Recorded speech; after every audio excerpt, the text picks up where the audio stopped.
पापा शादी सेटे जानू, अब होई नहीं तहरा से भेटे जानू। ए हो और कोई देले पापा शादी सेटे जानू, अब होई नहीं तहरा से भेटे जानू। इहे कहे आइल बनली ह दिल के समझाई, यारे जइया बारात लेके दुआरा पे आई त सिक्सर के छो गोली छाती में खाई, त सिक्सर के छो गोली छाती में खाई, त सिक्सर के छो गोली में खाई,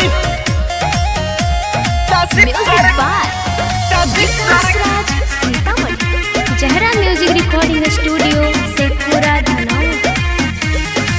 जानी अनहोनी कुछ करी हेरे लावा, तहरा न पता होई केतना के मर्डर, तहरा न पता होई केतना के हेरे जानी अनहोनी कुछ करी हेरे लावा, तहरा न पता होई केतना के मर्डर, केतना के मर्डर।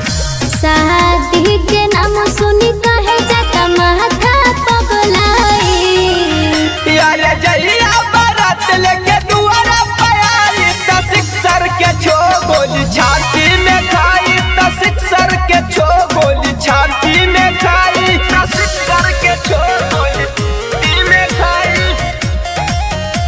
त सिक्सर छाती में खाई।